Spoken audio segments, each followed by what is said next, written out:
Hey everyone, today's video is going to have a bit of a different format. I'm just going to be talking freely about the build that I'm going to be playing next league and sharing some information, and then we're going to do some slides where I go through like pros and cons and things that are a little more concrete and not just, my personal opinions, things that are based on testing. So the build I'm going to be playing is what you can see on your screen. It is the Explosive Arrow Ignite Ballista Elementalist that Tuna and Palstron have been putting together over the last few weeks. They've been doing a lot of testing for it. I've been doing a lot of testing for it as well. I've also tested a handful of other builds, and after playing all of the options that I think are going to be top contenders for softcore, I've settled on this being what I think is going to be best for farming an early Mage Blood. Now, this build is not casual player friendly, to be honest. It's generated a lot of controversy as a result. A lot of people making comparisons between this and my Tornado Shot Occultist from last league, and I have to regretfully kind of agree with those comparisons. That is kind of rich coming from me, considering a lot of people think that, rightfully so, believe I baited them into playing a build that did not do well for them, and that's fair, and that's also why I wanted to talk about this build, basically, because I want to educate people so that we don't have a repeat of what happened last league. I think this build is very powerful in the right hands, and I think that also if you're aware of its weaknesses going into it, then you can mitigate how much those weaknesses are going to affect you. Those weaknesses don't necessarily mean that you're going to fail with the build. They just mean that it just means that those weaknesses are something you have to be mindful of and not, tilt yourself out of succeeding, basically. And just as a sort of final note, the reason I'm not doing my own build guide is basically because I feel this is the best on offer for softcore players. I'm not going to release a guide for a build that I don't genuinely think is the best build for grinding currency, and, I didn't come up with it, so I'm just going to advocate for the people who did come up with it. The first problem I want to talk about with this build is the fact that POB alone cannot calculate your DPS. You have to know how to take your numbers from POB and then further calculate them to get the exact amount. And the way we're going to do this basically is by setting our Explosive Arrow to 1 fuse, and we're then going to add a multiplier into custom modifiers, or you can type it into your bow. But you have to work out what multiplier you're going to be typing in. And so what you're going to do is go to calcs first. You're going to find the skill type specific stats for Explosive Arrow, and in this case it's 1.2, and then you're going to multiply it by your attack rate. So that's what we're going to do. We're going to go 1.2 multiplied by 1.83, and then you're going to multiply it by your totem count. Now in my case I have 6 totems, and most of you will have 6 totems, so multiply it by 6 and now you get 13. Now that means that on average bosses, or your boss targets, I guess, are going to be exploding with 13 fuses. Obviously, there's going to be variance. It's going to be sometimes more, it's going to be sometimes less, because the totems deal damage at a staggered rate. You don't summon all your totems all at once. Then what we're going to do is consult a spreadsheet. Now, I've put the spreadsheet together. I'm going to share it in the description. It takes into account the Ignite nerf. It takes into account the Explosive Arrow Ignite buffs that are coming. It's also averaging out your Convergence your Convergence damage bonus, and it's giving you just the Flame Surge 25% more damage passively. Now, obviously that's going to be a little wrong because bosses are going to move, but POB has always been for calculating max DPS, and this is no different. Okay, so we have 13 fuses, and that means we have to type in 2,120% more damage, which is what I've put into the config, and that's going to give you your accurate DPS reading for next patch, providing you are dealing max DPS. And remember, it has to be set to 1 fuse. Now, you can, with POB, set it to some, preset fuse numbers, but most of these numbers aren't going to be, generally these fuse numbers are wrong, right? If you're able to actually get to 15 fuses, and set it to 15 fuses here, that's just coincidence. And you still shouldn't do that, because you're going to need to input these additional multipliers, which POB isn't picking up now, and even after the patch, POB's not going to average out Convergence, and you still have to manually calculate Flame Surge anyway. So this is basically an accurate way to go about that. I might update it in the coming patch, but yeah. So basically, the reason that's a problem is because if you aren't able to work out your DPS just by opening POB, you have to do extra steps, then you're not going to fully understand which items are buffs and by how much. You might buy an amulet, for example, that you think is a big buff, but once you calculate it, it's actually only giving you, say, 5% DPS, and you spent an Exalt on it, for example. Or you might have a quiver that is worth 20% more DPS to you, and it's worth 2C, but you can't tell because POB won't just give you a number easily. So this means that you have to really understand the math behind this build in order to understand what good upgrades for, an affordable price look like. The next pitfall that I want to talk about is the fact that this build has 2 transitions before it hits maps, and this is going to depend on whether you're following Tuners or Palstron's versions, as they both transition differently, and I myself have a different method of transitioning than the two of them. But basically, you start the game off with either Holy Flame Totem or Stormblast Mine, depending on which POV you're following, and then as you work your way through, halfway through Act 3, you're switching pretty much to Armageddon Brand or Cremation, I believe in Tuna's case, whereas in Palstron's case, you are sticking until, I think it's Act 4, and then switching to Explosive Arrow. On the other hand, on Tuna's POB, I think it's around Act 8 that you're transitioning to Explosive Arrow, and you're going a little further with Armageddon Brand and Cremation. And this is a little confusing because when you finally do swap to Explosive Arrow, you're taking the +1 totem node on the tree that's going to cuck the rest of your damage. It basically renders you unable to deal damage through other means. Now, there are a lot of problems with this as far as casual players are going to be concerned, because they may not fully understand this transition. So they may transition in a way that leaves their Explosive Arrow too weak to basically, clear content efficiently. I know that I did a transition inefficiently on my first playthrough without, basically trying to min-max it. I was just sort of, I did Library in Act 3, and I was just like, okay, let's transition and do Dominus and whatnot. And then I got a 59-minute Act 4 run, which just goes to show you that if you aren't optimizing, it's going to add an insane amount of extra time. That's 59 minutes for someone who can easily do Act 4 in under 30 minutes. So for a casual player that's normally taking, say, 2 hours with, Act 4, that might be 4 hours.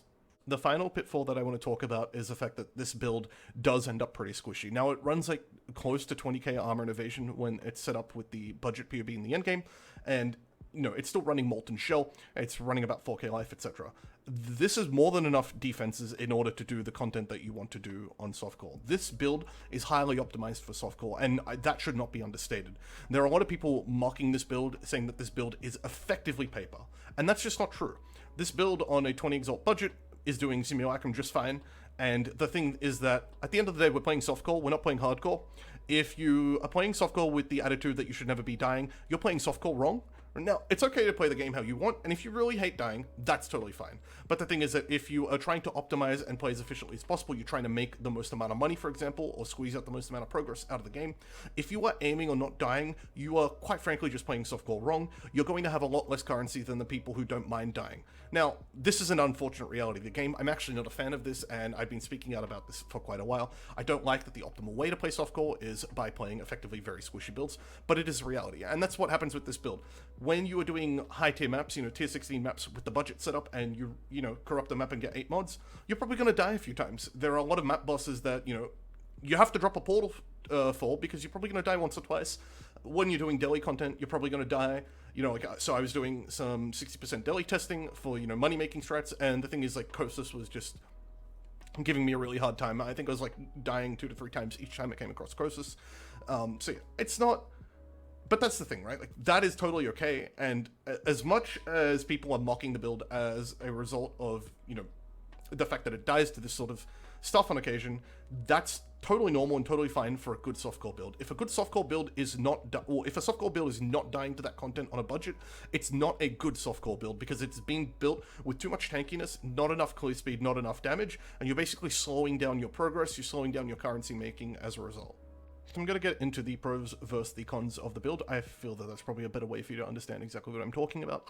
So the pros are that you can clear tier 16 with less than 1 exalt worth of investment. Now I know, because I've done it a few times, I've done SSF runs, so I know exactly what its capabilities are, and basically you put a small amount of investment into a, just a really cheap, fast bow.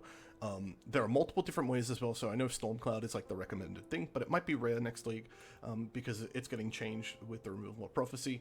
There are lots of opportunities to just get cheap +1 bows with high base attack speed or some added damage and stuff that you can easily supplement the damage in your build with. Now, deli content, you're going to be looking around 2 exalts, depending on the price of Deity and Dawn, but basically you got a Stormcloud, a Skirmish Quiver, a Tabula, Deity and Dawn, and then maybe some dot multi on your Quiver and gloves and stuff like that. You can easily do deli content, not a problem. You will need levels, of course, so don't expect to slap stuff on if you're under-leveled and stuck at level, 75, and be doing that stuff. You're going to need the extra levels in order to get the extra life or the extra damage, depending on what you're missing on your tree. And one of the major pros to this build is basically that it can clear upwards of wave 25 with about 15 to 20 exalts worth of investment. Now, obviously that number is going to fluctuate a lot. If the Eldritch currencies buff characters significantly, and particularly this build, then you're going to see Wave 25 being done on even less. If Blessing support works in a way that could be fit into this build, you're going to have an extra aura to play around with, so you might do Wrath or something like that, Malevolence, depending on if you're comfortable with higher fuse timers. Simulacrum Wave 25 is going to be doable on a very, low budget compared to what most other builds require. And that's the main reason why I'm playing this build. The fact that the daily content can be done cheap, and then it can be scaled up to Simulacrum viable on a very, very, very ridiculously cheap budget. That is, in fact, the main reason why a lot of you should play it, is because you're going to be able to fall back on early Simulacrum farming, like on day 3, 4, 5 of the league, potentially, depending on how fast you are at getting currency, and that's a really big deal, because it means you're going to be able to afford Mage Blood before the prices, start getting price fixed up to the point where they cost, upwards of 2 mirrors and stuff like that. Now, it has very good clear speed, providing that you practice. There is a certain rhythm to the way you are putting down your totems. Basically, put down totem, walk, put down totem, walk, put down totem, walk, put down totem, walk. You don't get too caught up on trying to summon all your totems on every pack, and you're going to get sort of comfortable with how few totems you have to put down, or whether you need to stop and actually put out all the totems for a particular pack, because it's a pack of rares or magic monsters or stuff like that. So you should practice it. If you're going to be doing this, don't just do leveling practice, do some endgame practice as well.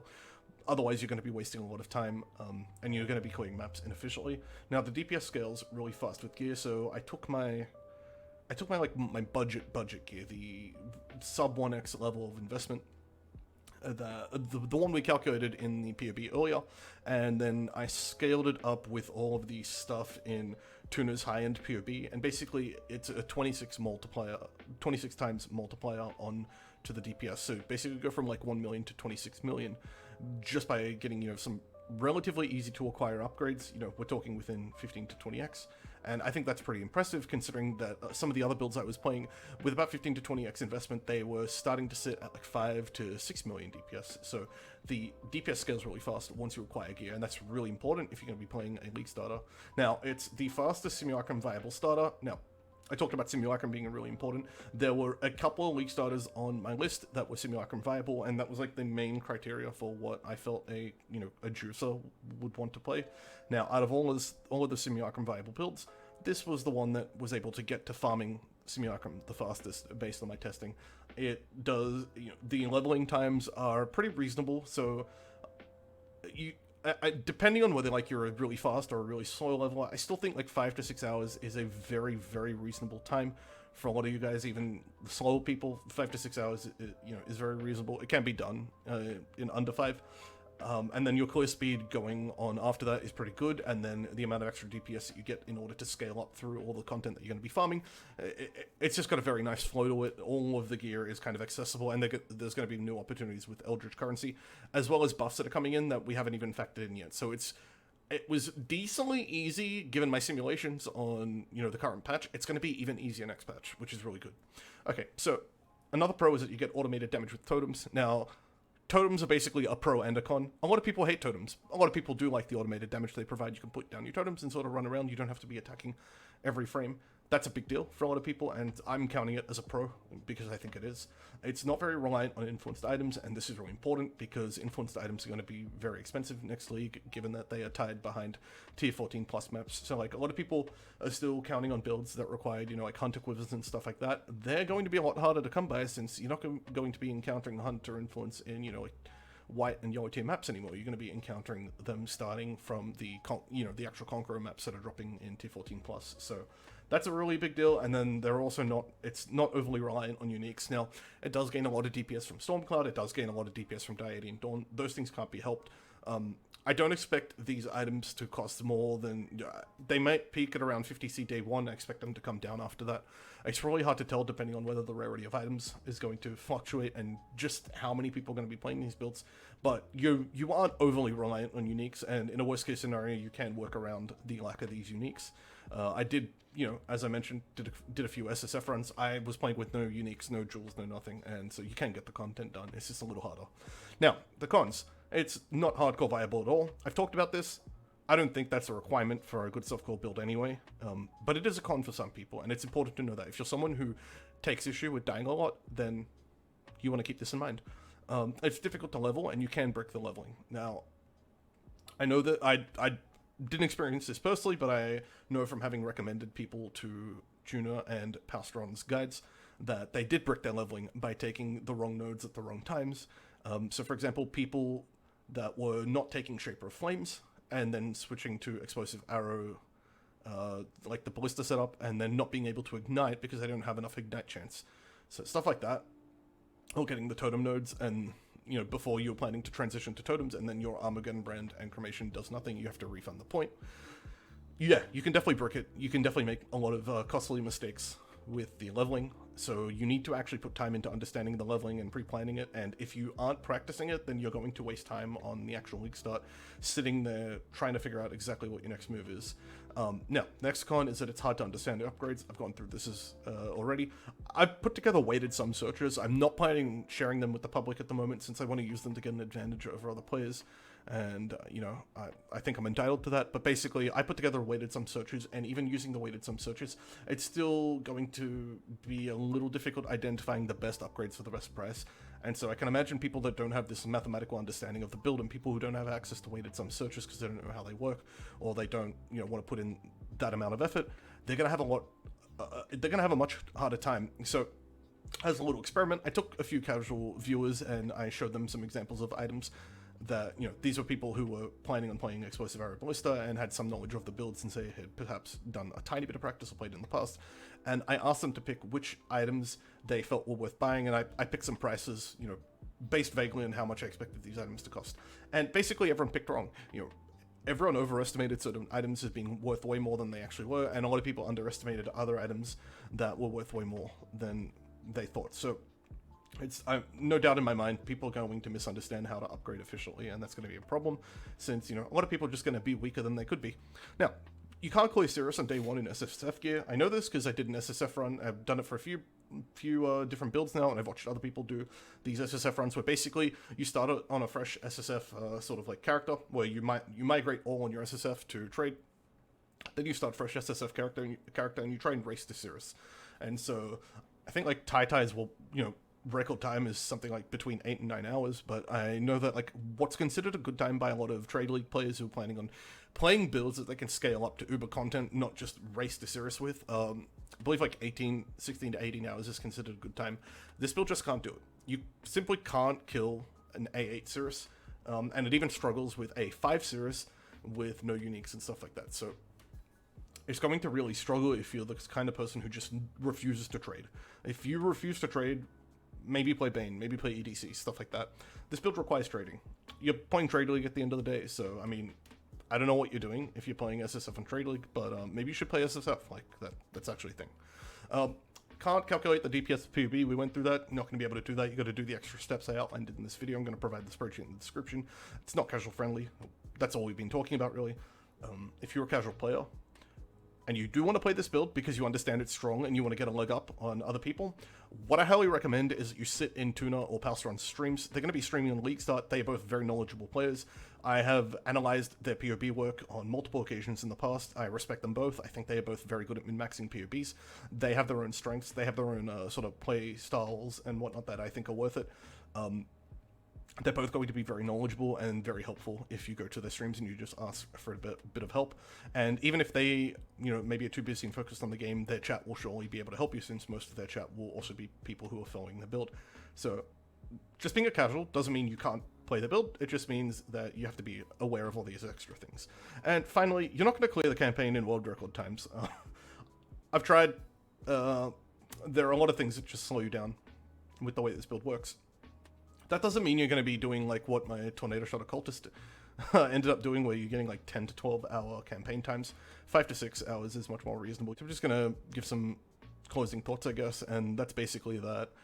I absolutely recommend this build, just as long as you know what you're getting yourself into. I wish I had the foresight to warn people about that with my Tornado Shot Occultist. My Tornado Shot Occultist was definitely the strongest League starter I've ever played, and it showed in the results. At the end of the day, out of all the solo content creators playing Trade League, I was by far the richest. I got my Mage Blood first. I farmed 5 mirrors worth of currency on the League start. I was able to afford 3 Mage Bloods before most content creators were able to afford just 1. the best League starters are often not the best League starters for casual players, and I think that's something that really doesn't get talked about a lot. I think the build creation, content creator community is actually pretty toxic. I see a lot of content creators looking for opportunities to start drama with other content creators, or take pot shots, ride the hate train, when build creators could just sort of be dishing out knowledge. Basically, people could be giving newer and casual players a better perspective, or warning other content creators about things that they think might be wrong. Now, for example, for those of you who aren't aware, my Tornado Shot Occultist, I streamed the practice for it 3 weeks out from the start of the league.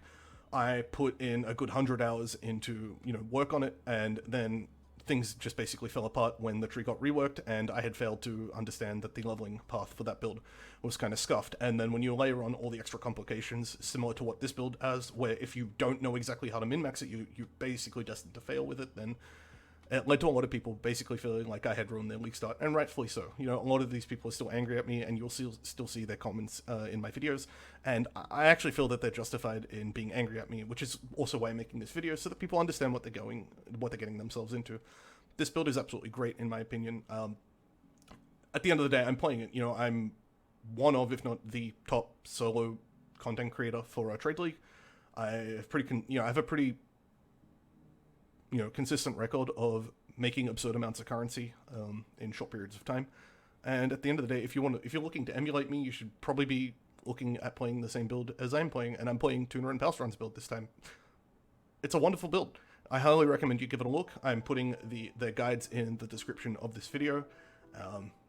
Just if you want to get rich, play these builds and learn about their strengths and their weaknesses, so that you're not setting yourself up to fail. If you don't understand what you're getting yourself into, you were pretty much guaranteed to fail, unless you're a veteran player with a high amount of knowledge. So yeah, that's it. That's the video.